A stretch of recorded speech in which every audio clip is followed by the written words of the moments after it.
Marie. La Pâque, c'était Pierre. Décaisser l'argent, c'était Judas Iscariote. Mais il ne va pas à la chape. Quand vous lisez la Bible, quand Jésus opérait des miracles, il y avait 3 personnes qui prennent pour aller. Les autres restent. Chacun, ce sont tous ses disciples, non? Ce sont tous ses disciples, mais pourquoi ils ne peuvent pas tous aller? Chacun a une grâce particulière.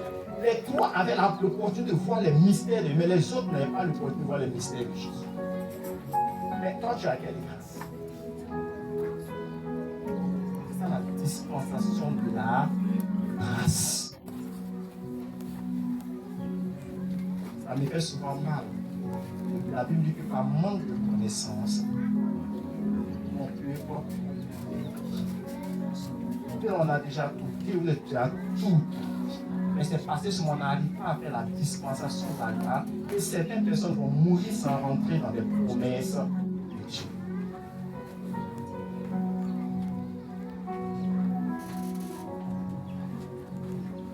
On s'entend. Soyez instruits. Dieu ne fait rien vite. Si vous êtes là, chacun une grâce particulière, puisque vous ne connaissez pas, vous priez chacun une grâce particulière que l'autre n'a pas. C'est ça qui fait l'unité. C'est ça qui fait votre force. Parce qu'on ne peut pas être tous même chose. Si tu négliges pour toi, si tu contribues avec toi, comment veux-tu qu'il y ait une évolution dans ta vie? Qu'il y ait l'évolution dans ton église? C'est pas qu'il y en a d'autres qui sont venus financièrement, mais ils ont toujours quelque chose qui manque. Il y a d'autres qui sont riches, mais ils sont tout le temps malades. Tout le temps, c'est eux qui doivent participer. Pendant que il y a d'autres, ils n'ont rien. Mais s'ils viennent à dormir dehors, s'ils viennent à dormir dehors, s'ils viennent à manger une nourriture, comment, lui, il ne tombe jamais malade. Mais l'autre n'a qu'à manger, tombe malade. Il y a des gens qui sont épais de ne pas dormir pendant 3 jours, ils ne tombent pas malades. Mais toi, il faut t'amuser une journée, toi, tu tombes malade. Ok. Mais, si tu ne connais pas la dispensation de la grâce, comment tu fais? C'est la dispensation de la grâce. Toi, tu peux être à quelque part, tu travailles, tu as un magasin à quelque part, tout le monde prend le même article, je crois que tout le monde vient payer.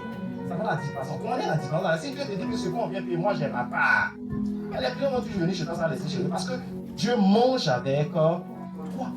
Les gens ont dit c'est médicament. C'est pas médicament. Tu sais avec qui tu collabores. Mais malheureusement, les chrétiens ne connaissent pas ça. Et ils en vivent maintenant les païens. Même le païen, c'est combien il donne à son marabout?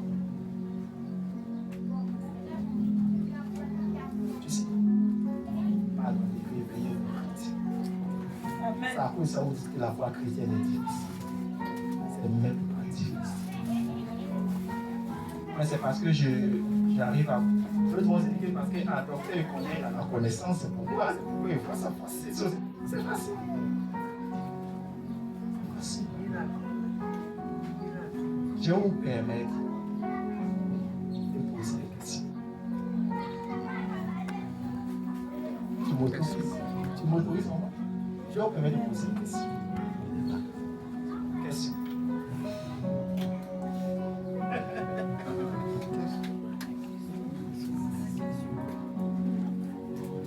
Si tu as question à poser, tu poses une question. Papa, moi j'ai une question. Papa, moi j'aimerais savoir quand tu demandes quelque chose à Dieu là, comment attends-tu une refuse? Genre, tu demandes quelque chose à Dieu, tu dis Dieu, je veux que tu me donnes telle chose. Et puis en retour, tu veux que Dieu te montre les signes. Comment ça se fait? Amen. D'abord, quand tu demandes quelque chose à Dieu, Dieu a que 3 réponses. Et selon ce que tu demandes, souvent il a 2 réponses. D'abord, la première réponse,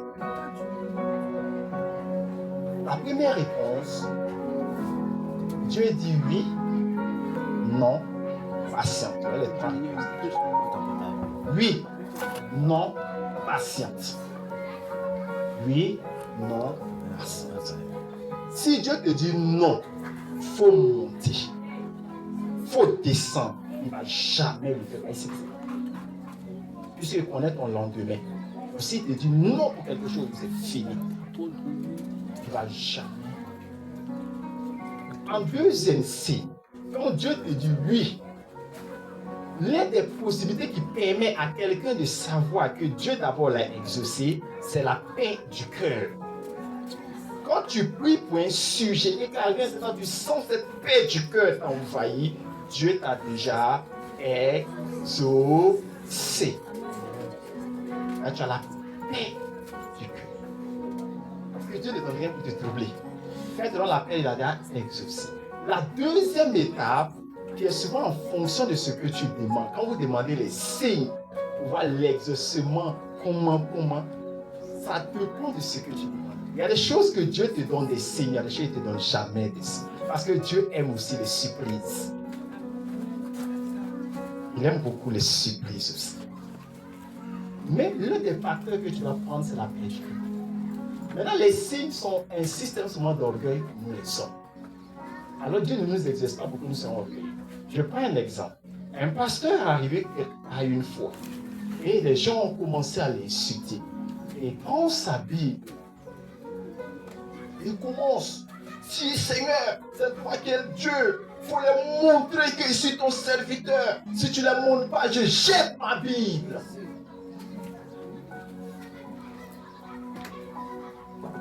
Dieu va exaucer à ça. Ils ont commencé encore à l'insulter encore plus. Pourquoi? Parce que sa prière, c'était pour satisfaire son propre désir. Parce que si Dieu avait fait, il avait dit, voilà, moi je suis un serviteur de Dieu. Mais Dieu n'a pas besoin de rentrer dans ce jeu. Tu vois pas? Donc souvent les signes que vous demandez, je ne suis pas trop d'accord avec ça. Parce que Dieu n'a pas souvent de tout ça. Mais ce qui va être votre avantage, Dieu peut souvent te songer d'un signe et tu vas faire ceci.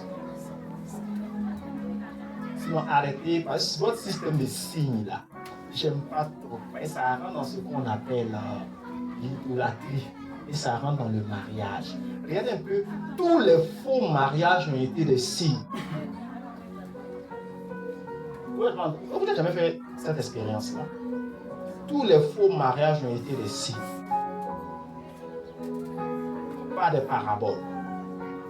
Seigneur, si c'est vraiment l'homme que je vais marier là, pour que dimanche, il soit le premier à l'église. Et puis dimanche aussi, il est le premier à l'église. Ou bien, il est le premier à l'église. Hein. Pourquoi? Je vais vous donner là. Satan ne sait pas ce que tu penses, mais Satan contrôle la pensée qu'il t'injecte. Le fait que tu as parlé, Satan a pris, il va le précipiter pour qu'il fasse ce qu'on appelle les branchements parallèles de l'église. Et Satan travaille dans tes pensées. C'est pourquoi le mariage n'a jamais été ici, mais des paraboles.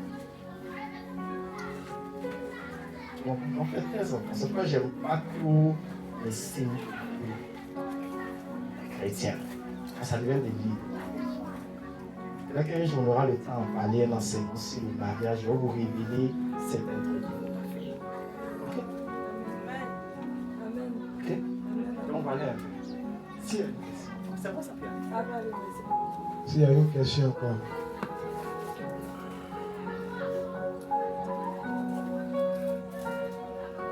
Il n'y a pas de questions.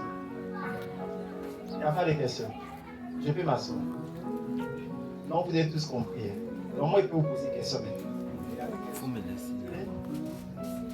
Oui, maman. Je vais vous poser des questions. Oui, je vous maman.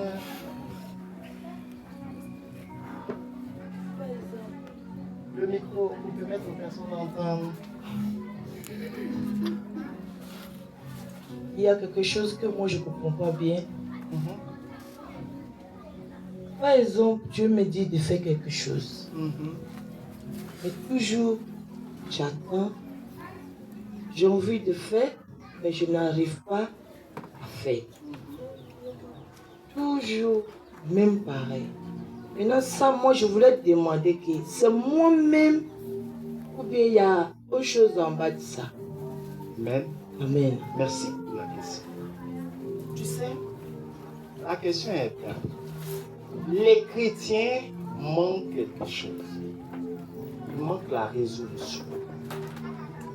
Dieu peut me dire, je suis assis, Dieu me dit, lève-toi, va au bout de la langage, le dernier bois.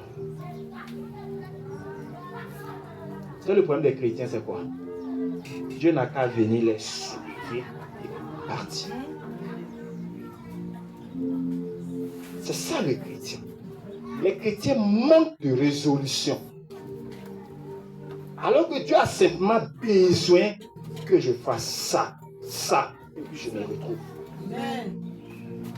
Souvent, le chrétien veut que Dieu vienne le soulever pour aller déposer. Alors, tant que tu ne prends pas de résolution, de décision de vouloir faire, tu ne peux pas. C'est pas la Bible qui dit Dieu qui met en nous le vouloir et le faire selon son bon plaisir. Donc, si tu ne te lèves pas, comment ça va partir?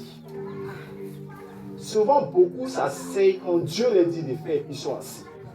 Et puis, tu veux que Dieu n'a qu'à faire quoi? Il ne va pas venir. La même, il t'a parlé une fois, tu n'as pas fait deux fois, il va partir par là quelqu'un d'autre de le faire. Et vous voyez ce qui ne me plaît pas chez les chrétiens. Le chrétien, souvent, on peut dire à l'église ici, achetons un ampli basse. Et puis le peuple de l'église est content. Wow, wow. Et puis quelqu'un vient quitte ailleurs. Pasteur, c'est combien? Ah, ça fait 200 000. Voici les 200 000. Il dit, wow! Attends.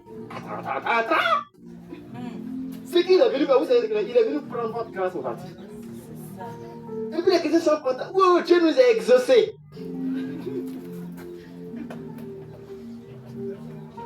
Comment ça va ça? Ça arrivait à David.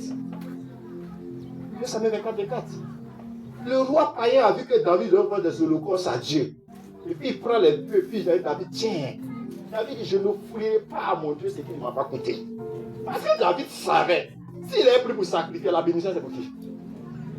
La bénédiction c'est pour qui? C'est pour le roi païen. Il dit, non, je ne peux pas donner à Dieu ce qu'il ne m'a pas coûté.